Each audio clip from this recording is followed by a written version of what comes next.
자, 20페이지 10번의 성장관리 방안인데요. 대충 아는 얘기인데 앞에서 보다가 이게 중간중간 정리가 됐던 내용이에요. 성장관리 방안은 난개발을 막으려고 계획적 개발 유도를 위해서 허가 기준이다 생각하면 됩니다. 난개발 막기 위해서 성장관리 방안을 만든 다음에 이 기준으로 허가 내주겠다 이걸 정하는 겁니다. 그러니까 그걸 누가 수립해? 특광시군이, 허가권자인 특광시군이 수립을 하는 거고, 그 다음에 수립하는 목적은 난개발을 막고 계획적 개발 유도를 위해서 수립하는 건데, 대상은 당연히 난개발이 발생할 가능성이 있는 지역이 되겠죠.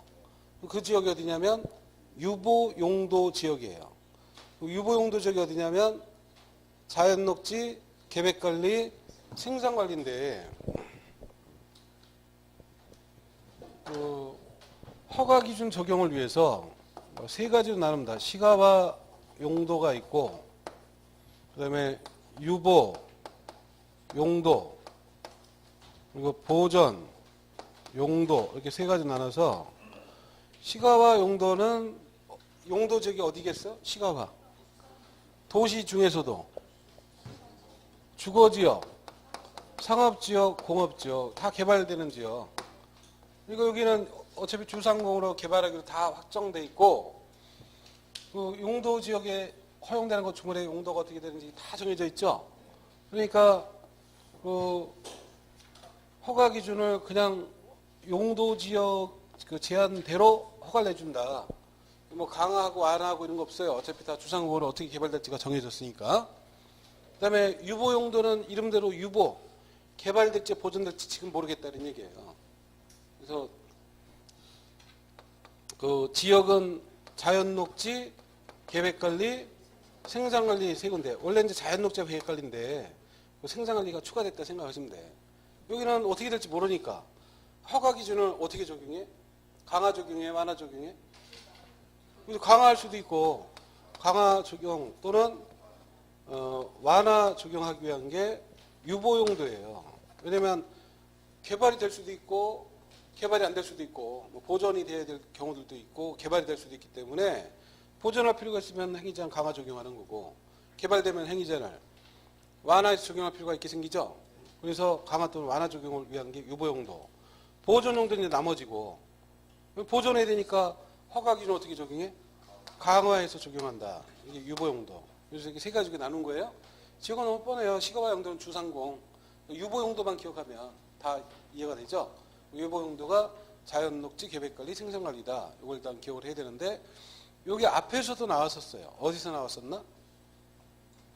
앞에서 세 가지 지역이 나왔었어.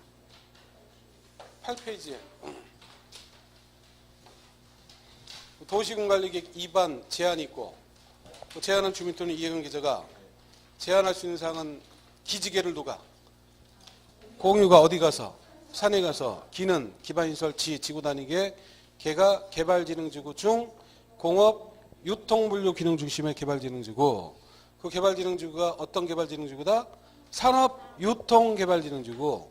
산업유통개발진흥지구 제한할 때는 면적이 얼마다? 1만에서 3만. 제한이 가능한 지역은 자연녹지, 계획관리, 생산관리. 이거 어디서 본 건데 이렇게 되면 안 돼요? 그래서 똑같은 지역이 산업유통개발진흥지구 지정 제한을 할 때 하나 더 성장관리 방안 두 군데 있는 겁니다. 그리고 그 제한할 때는 그 계획관리가 몇 프로? 50% 이상 되도록 해서 제한하도록 돼 있었죠. 이거 같은 지역이에요. 그래서 이걸 같이 기억을 해야 되고. 그다음 다시 20페이지로 와서 성장관리 방안은 유보용도 지역, 자연녹지 계획관리 생산관리 지역으로서 다음과 같은 지역인데 난개발이 발생할 가능성이 있는 지역이 돼야 되죠. 무질서 개발이 진행된다 또는 예상된다. 뭐 이런 지역이 이제 성장관리 방안을 수립해서 허가를 하더라도 제대로 허가를 해야 되죠. 그 다음에 교통여건 변화나 토지용 상황이 변화됐는데 향후 시가화가 될 것으로 예상되더라. 그냥 놔두면 난개발이 되니까 성장관리 방안을 만들겠다라는 거고, 기타 주변적 연계에서 체계적 관리가 필요하다. 조례가 정한다. 이 밑에는 그냥 이해만 하면 돼요. 지역을 기억을 해야 됩니다. 유보용도지역, 계획관리, 자연녹지 계획관리, 생산관리지역. 그 다음에 성장관리 방안의 내용은 이미 알아. 기억, 니은을 포함한 둘 이상의 사항이 포함돼야 한다. 의무 포함인데 의무 포함되는 사항의 첫 번째가 기반시설 배치 규모, 두 번째가 건축물의 용도, 건폐율, 용적률, 뭐가 없다? 높이가 없다. 지구 단위 계획에는 모두 포함, 높이도 포함. 입주규제 최소 구역 계획에는 종류와 규모, 이미 다 알고 있는 거죠. 그래서 의무 포함 사항은 꼭 외워야 되고, 그 다음에 의무는 아니지만 그 내용 중에 건축물의 배치 형태, 색채, 높이 이런 것도 내용에 포함될 수가 있고, 환경 경관 이런 것도 이제 포함될 수가 있는 겁니다. 그 다음에 성장관리 방안 수립했을 때 완화, 건폐율도 완화할 수 있고 용적률 완화할 수가 있는데 이것도 쉬워요. 그 성장관리 방안 수립한 경우에 50 이하 범위 내에서 대통령령으로 정하는 기준에 따라 조례로 건폐율을 따로 정할 수 있는데 그 대통령령으로 정한 기준이 계획관리는 50, 나머지는 30인데 이게 어려운 게 아니고요. 원래 용도지역별 건폐율 더하기 얼마다? 더하기 10이에요. 더하기 10. 녹지 관리 농림 자연환경 보존지역에서 건폐율 용적률이 치약 생각하면서 2080 이렇게 왔었잖아요. 2080. 그중에 건폐율은 기본 다 20인데 계획관리만 40이었죠. 거기다 더하기 10을 하니까 계획관리는 40 더하기 10 해서 50 됐고 나머지는 20에다 더하기 10을 해서 30이 됐구나 이렇게 하시면 됩니다. 그 다음에 용적률은 성장관리 방안이 수립된 어느 지역에서 계획관리 지역에서 몇 퍼센트?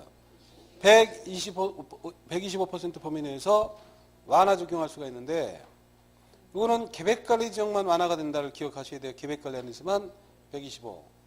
또 속일 때는 이제 125로 그냥 놔두고 성장관리 방안이 수립된 자연녹지 지역에서는 용적률을 125% 범위 내에서 완화 적용. 125 받는데 이러면서 또 속으니까 계획관리에서만 125다. 이걸 주의하시고 그 다음에 수립 절차는 도시군관리계획 이반 결정 절차와 다를 바가 없죠. 그냥 이대로 가는데 기초조사만 빼면 돼. 주민의견, 노회의견, 협의심의 거쳐서 결정고시. 똑같은 절차예요. 다만 상세하게 들여다보면 좀 차이는 있어요. 어차피 상세하게 봐봐야 기억 안 나잖아. 그러니까 흐름만 기초조사 빼면 같더라. 이게 흐름만 딱 보고 정리하세요.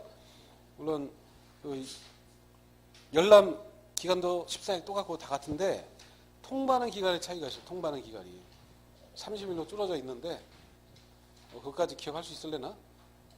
지금 이게 절차가 같다. 이것도 생각 안 나.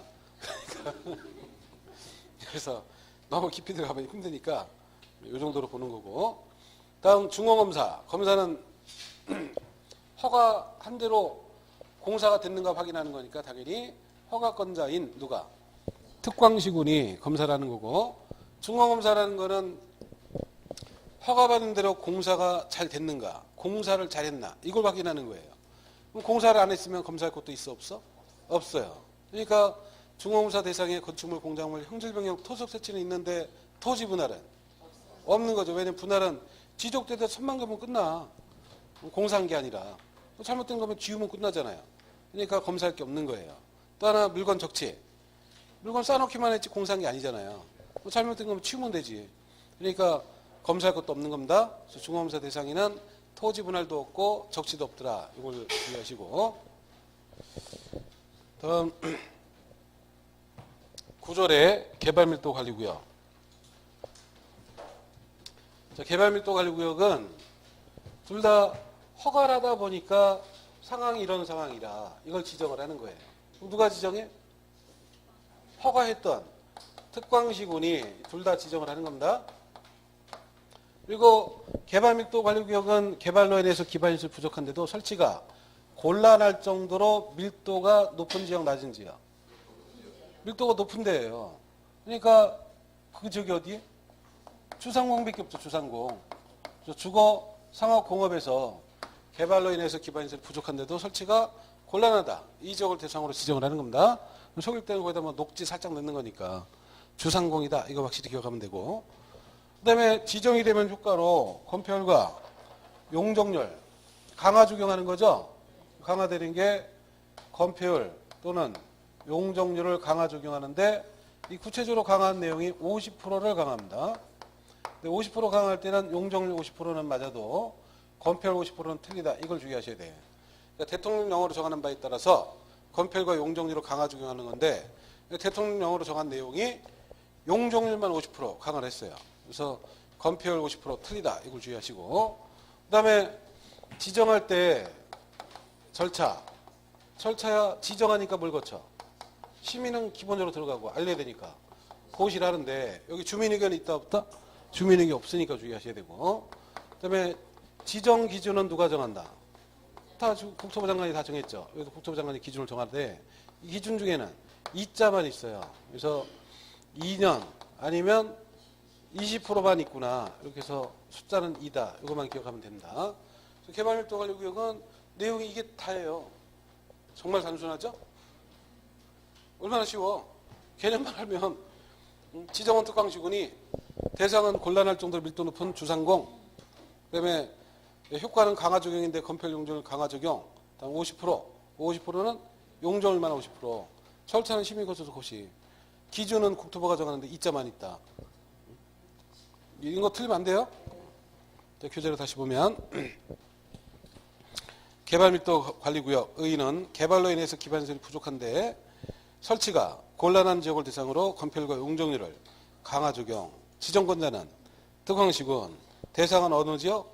주상공 여기에서 개발로 인해서 기반시설이 부족한데 설치가 곤란한 지역에 지정을 하고 지정 절차는 지정하니까 심의 거치는 거고 알리기 위해서 고시를 하는데 여기 주민의견이 있다 없다?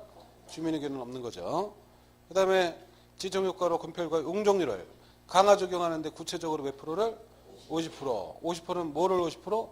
용적률만 50%. 건폐율 50% 틀린 거고. 그 다음에 지정기준은 국토부가 정하는데 숫자는 2자만 있는데 도로율이 몇 프로 미달한다? 20% 미달하겠죠. 수도에 대한 수유량이 용량을 초과한데 몇 년 안에? 2년 안에. 하수 발생량이 용량을 초과한대요. 몇 년? 2년 안에. 학생 수가 몇 년 안에? 2년 안에. 수용 능력 몇 프로? 20%를 초과하더라. 얼마나 쉬워요. 30% 바꿔놓으면 얼른 찍으면 되지. 다음 기반시설 부담구역. 기반시설 부담구역은 의의를 보면 개발밀도 관리구역 외의 지역이에요. 외의 지역. 따라서 개발밀도 관리구역과 기반시설 부담구역이 중복 지정이 된다 안 된다. 중복이 될 수가 없죠. 외의 지역에서 개발로 인해 기반시설이 필요한데 그 기반시설 설치하거나 그에 필요한 용지를 확보하게 하기 위해서 지정한다. 하게 한다. 부담을 시키겠다. 그런 얘기죠. 그런데 구역 지정만 정리를 해야 되는데 구역이 하는 건 그래도 좀 쉬워요. 근데 기반시설 설치 비용이 부가로 들어가면 어려우니까 구역 지정만 좀 정리를 합니다. 기반시설 부담구역의 지정.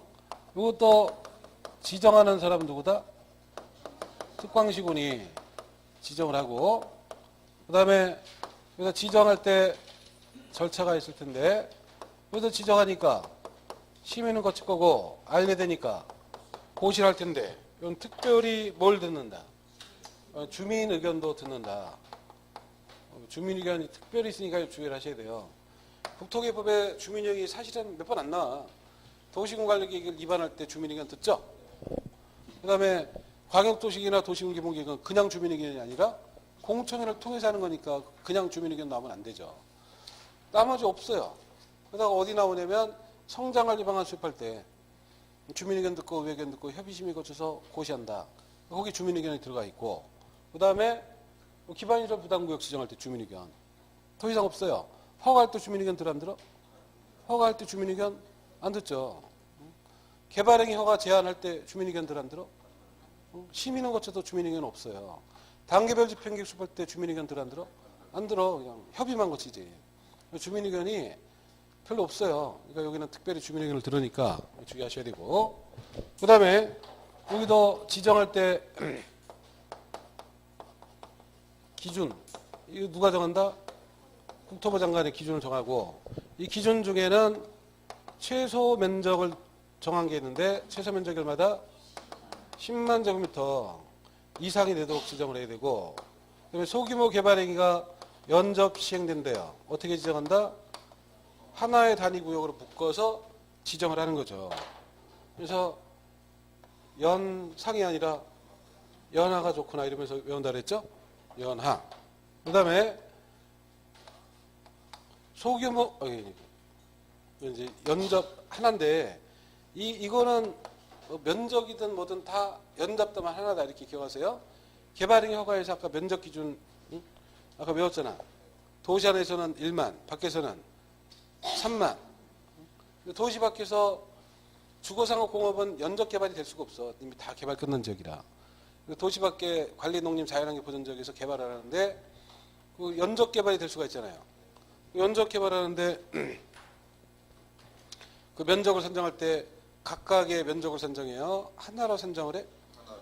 하나의 면적으로 보고 선정해야지. 그걸 그냥 각각을 선정하면 허가 안 받고 그